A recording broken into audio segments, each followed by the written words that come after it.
恭喜你完成大佬王课堂的学习。大家好，我是一休啊。今天是北京时间2025年8月29号。大佬王昨天有直播，他最开始就讲了四个事情。第一个事情就是给这个舒尔的麦克风证明，说是目前业界最好的。第二个就讲了自己在路上碰到一个好像是黑粉啊，但是别人好像不是，就是相当于是笑笑而过哈。第三就讲了这个范增的家里面的事情在国内引起很大的影响，大家所知道的范增跟另外一个叫崔如琢还是谁的画家的之间的恩怨哈。第四个就讲翟山鹰为什么没钱啊，声音关小点。好嘞啊，非常给力，声音很好。哎，这个麦克风有人说你能不能买点好的，这已经是最好的了啊，没有更好的了。这是目前直播麦克风里第一好的，叫舒尔。我给他做广告，国内的啊，Made in China 的，真他妈是极品麦克风，太好了。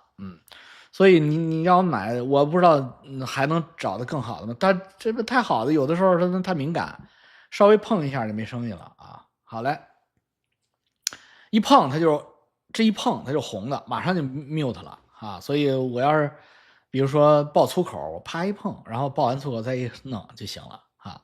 好嘞，今天聊一聊那个旧金山的朋友没走呢嘛啊，这个我这继续陪着吃喝喝走走。啊，还碰上熟人了啊，不是碰上粉丝了啊！粉丝长得巨像那天天黑我的，但是我也假装无所谓哈。你好，哈哈，就被你看就被我给撞上了。哈哈，好了，咱们今天聊聊爱情啊，就是今天我们聊起来这个范增跟南丽的这个第三段婚姻。啊，我们重点聊这个婚姻。很多啊，现在这种啊，因为这个事儿啊，因为范增他们家这事儿乱，在国内啊，大家爆开了。我操，我就完了。我这个旧金山朋友说：“老安，你怎么知那么多他们家的事儿？”哎，我说我这话里边啊，一字千金。哎，你就听我的直播，你就长知识，一字千金。因为我跟你们说，我认识崔如琢，而且我跟你们说，当时颐和资本。明天系的一些企业都是买崔如琢的画，那你想买崔如琢的画，同时也买范增的呀。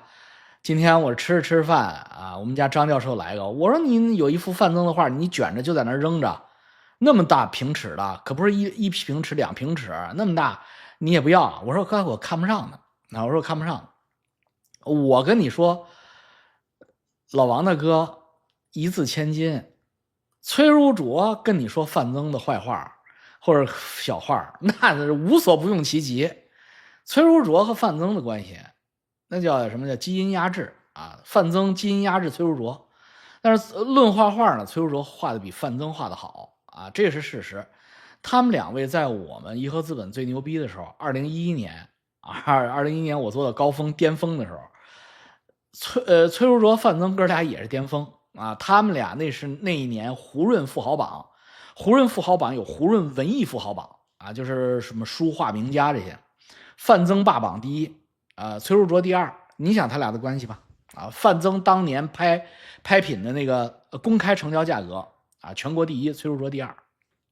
当然俩货都他妈的满税啊。胡润这些数据是通过税务局拿到的，因为比如说范增一幅画拍了8000万，范增是要拿个人所得税的。啊，崔如琢一幅画拍了5500万，他也要纳个人所得税的。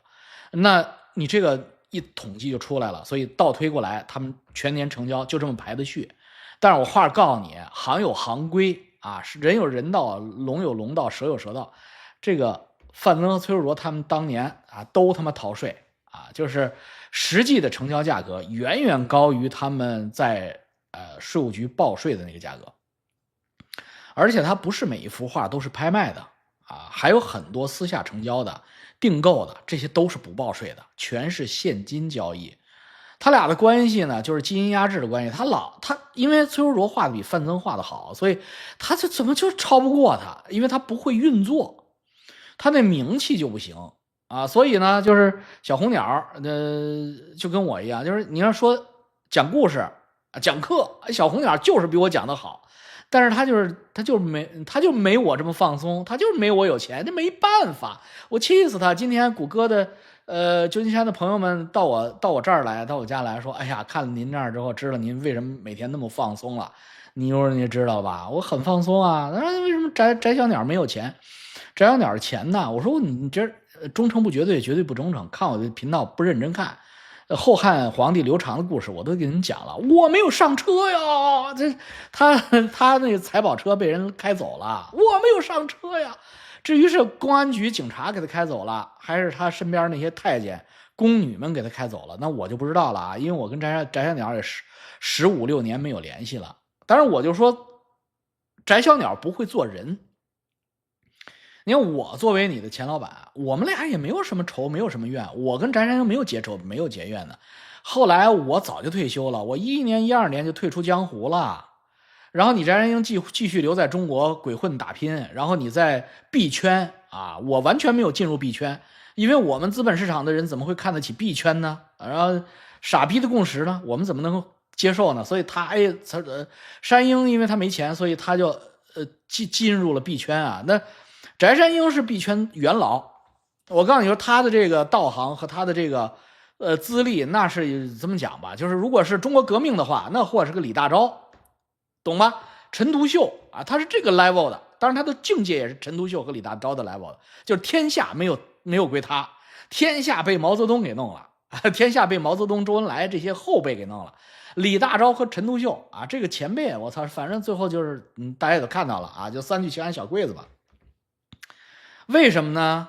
因为他岁数大呀。你看孙雨晨多大，赵 CZ 多大，你知道了吧？这王纯多大，翟山鹰多大，差着10几20岁，所以都在这个币圈经商。他当然他就是前辈了，但是前辈呢显然没弄着钱。然后说那老王，那他到底他当时最高峰的时候他搂了多少？我是搂了多少我不知道，但是我知道他卖了那个小盒子4万个盒子，他当时8万人民币一个，也就是销售额应该是32个亿啊，那也不少了。人民币32个亿，翟山鹰给弄回来了啊。当然呢，他不是都按8万卖的啊，他是什么买多少给你打个大折，然后什么听他这个课买个什么大折，然后他用传销的方式，就是头一个人买了，然后再介绍第二个人的时候给人返现多少。总之 anyway 我估计他十几个亿他是有啊，32个亿不至于，但是10个亿8个亿他是肯定拿到了。拿到了之后他为什么就没有拿到手里呢？啊，那就是没有落到他今天的傍身呢。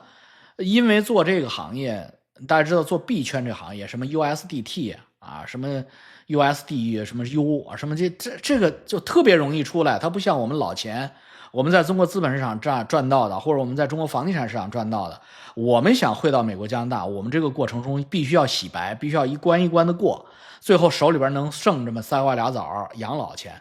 你在币圈，你像孙雨晨他们，那么120亿美金，一个 U 就他妈过去了。所以这个事儿呢，就是全世界也管不着啊。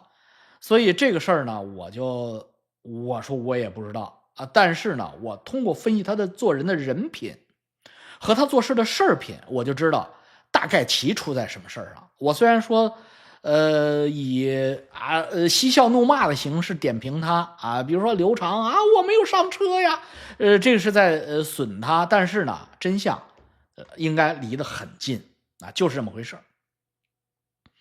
为什么呢？因为我记得他爸爸妈妈啊，因为我们都是哥们儿吧，10几20年以前在一起哥们儿。那我说他爸爸妈妈就骂山鹰，就是2句话，印象颇深，就指着他鼻子骂他，说你第一句话就是你这个人狗肚子里藏不住2两油，这是第一句话。第二句话就是狗拉8泡屎。狗拉8泡屎就是什么狗懒8泡屎，实际上就是北京土话念快了叫狗拉8泡屎，叫狗懒8泡屎，什么你哪个你也吃不下去，就是形容这2句话呢都是北京土话。一个叫狗肚子藏不住2两油，就什么呢？你他妈太爱说了，什么秘密你都没有，你这嘴比脑子快，这叫狗肚子里藏不住2两油。第二句话呢，就叫狗烂8泡屎，什么事儿？你能不能把1泡屎吃完？哎，你这个舔舔那个舔舔，最后你狗懒8泡屎，8泡屎你每一泡你也都没守住，做事儿不专一啊。这个事儿呢，可以说知子莫若父啊，知子莫若母啊。他的这个行为呢，贯穿到今天，大家依然能看得出来啊。这个嘴比脑子好使，行动呢不能专一啊。那么从这个角度来说呢，他的失败呢也是修为不足造成的。这个从以前这个老王讲的视频里面，我们可以看出来啊，就是不管你是在哪个行业或者是在哪个单位啊，你第一和第二之间就是有天然的生态位的竞争关系啊，所以说矛盾啊，或者说之间的故事啊，都是比较狗血啊，肯定是为了利益，为了名。之间肯定会有这样或那样的纷争，我们普通人可能看不到一些内幕，大老王他所在的圈层不一样嘛，可能接触的比较多，所以他就知道范增跟另外一个就是水平比他高，但是的话运作能力比他要差的，说白了就是市场，就是说不会营销啊，所以说你的能力很强，或者说你的业务水平比较高，但是你不知道怎么包装自己的话，你在外面也分不开啊。这让我想到以前大老王讲的，有一个在欧洲开公司跟另外一个人合作，然后结果另外一个人可能营销或者说人脉比较广，他因为自己的生存压力嘛，所以说他就要跳槽，被那个大公司去招过去啊，然后的话呢，这个人就写信给大老王说自己的老公是技术出身，然后这个所在的公司还要不要进行开展下去？大老王当时就直接给这个人的评语，意思是说你赶快把公司关了，到市面上去找个工作。